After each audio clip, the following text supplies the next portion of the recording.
How you set up your computer lab can have a profound impact not only on teaching, but on learning. Most computer labs that I've seen are a series of rows that are all facing one direction, which is usually facing towards the screen. This type of setup is ideal if you want to have everybody move at the same rate on the exact same project or activity or whatever. For example, if you're going to demonstrate something on the screen or play a video or whatever, and students are supposed to follow along, this makes it very easy for everybody to be looking the same direction and silently working on a project. From a teaching standpoint, it makes it very easy for you to stand at the back of the room to monitor every single one of the screens and to be able to walk students through step by step whatever it is that they are working on. However, this setup is not ideal for peer-to-peer collaboration, especially when you've got a bunch of chairs and whatnot that could block students from being able to easily get up and collaborate with their peers on the other side of the room. You might be able to work with the person who is sitting right next to them. However, depending on the size of the room and the spaces between each one of these rows, there might not be enough room for students to actually even back up without having to ask their neighbors to scoot in so that way they can move around them to get to the center of the classroom. So this is not very good for peer learning or collaboration because students can basically only ask the person who is on either side of them or maybe in front of behind them for some assistance. So for individualized activities or a single project where they are not collaborating with somebody other than maybe somebody who is sitting right next to them, this might be able to work. But if you're trying to have some kind of a group project or encourage peer-to-peer assistance, etc., there are other solutions that might work better. From a teaching standpoint, this can be very difficult to actually facilitate one-on-one. If it's difficult for students to be able to walk around in a space like this, it's going to be even more difficult for a grown adult to get to the far end of each one of the rows. And as soon as you go to the front of the room, you can't see 90 to 95% of the computers that are behind you, because you will see the back of them. So from a monitoring standpoint, you're not going to be able to tell whether or not students are on task or if instead they're just searching for their favorite meme. Another approach that I've seen that I would argue is slightly better than that is more of a stations or pods approach. So you could have tables that are facing inward, making it so that students can face each other in kind of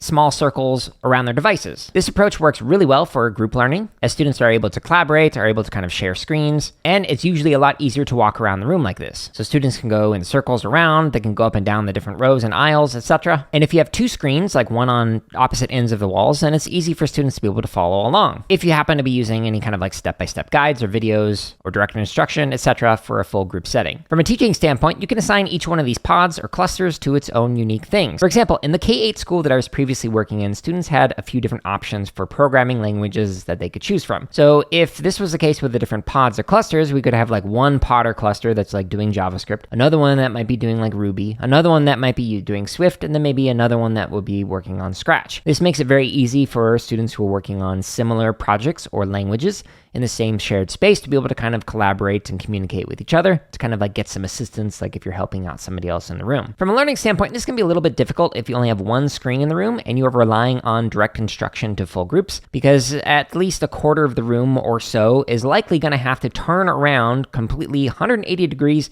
in order to see what you're talking about and then turn all the way back around and to try and implement whatever it is that you are demonstrating. If you're doing project-based learning that is involving peer collaboration, etc., then this isn't really going to be much of an issue because you're likely not going to be doing a ton of full group instruction, but instead facilitating small groups. In this kind of a setup, depending on how things are set up, you could see anywhere from a quarter to a third of all the screens at any given moment in any location in the room. So this makes it a little bit easier to monitor than the previous one where everything was all in rows, where you basically had to be at the back of the room in order to see all of the screens at once. Because if you were at the front of the room, you would not see any of the screens. Now, my classroom was actually set up like a racetrack. So we had 2 rows of tables with computers on them that were facing the outside walls, and then 2 rows that were pushed up against each other in the center of the room facing the center of the room. So this made it so that on the sides you could walk around the room, and in the middle as well. So there's plenty of space for students to be able to collaborate and walk around the room and kind of see what peers were working on, etc. The way that this was also set up, it made it very easy for students to kind of share, so that one half of the room would go to the other half of the room at the end of a class,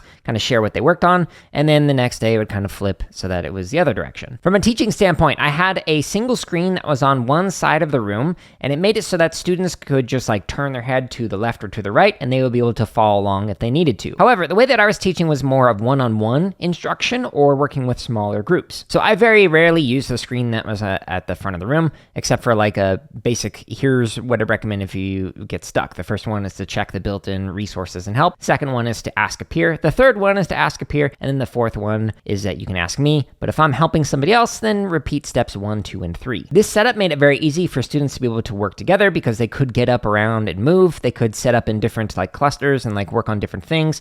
It was very easy for them to see the screens to the left and the right, as well as behind them. And from a facilitation standpoint, it made it very easy for myself to be able to walk around the room and kind of facilitate one-on-one.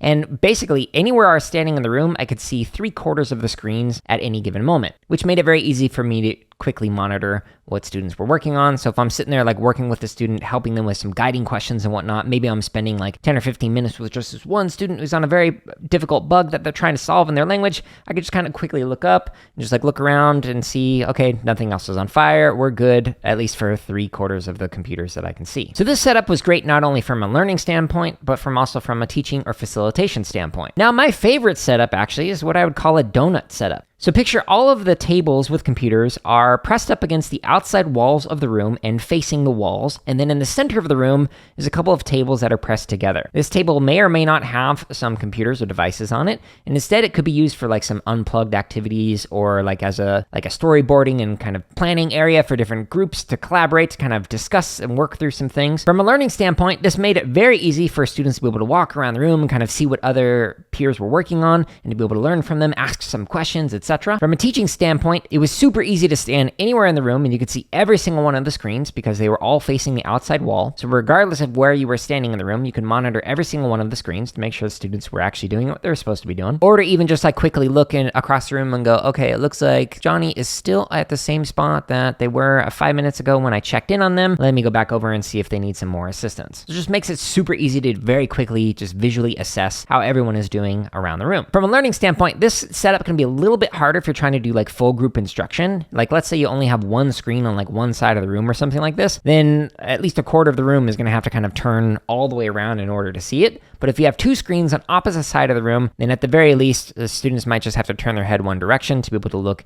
and see what it is that you are demonstrating. But ideally, you're going to be working with students one-on-one or encouraging them to work in groups and whatnot, rather than doing full group instruction, which I do talk about much more on other podcast episodes. So from a teaching standpoint, this can be difficult if you're trying to do full group instruction. But again, if you are creating resources and like sharing them online, or you are working with students individually, then it makes it so that all they need is a device and they don't have to like turn and look any particular direction when doing this. So if you're trying to use like a rhizomatic approach that I discuss on many of the other podcast episodes, this donut shape or even like the racetrack shape are really good for being able to work with rhizomatic learning. Whereas the rows version that like you may have grown up with, at least I certainly did when I was in a computer lab as a student, that might not be great for rhizomatic learning, peer instruction, collaboration, etc. So whenever you're coming up with some kind of a setup for your room, don't think about what is best for IT or easiest for IT to be able to set up. Instead, think about what kind of learning and teaching does this setup afford? And what kind of learning and teaching does this kind of setup constrain? And what kind of projects could you easily implement in this kind of a setup, if any? Now, today's podcast is a little professional development session on room setup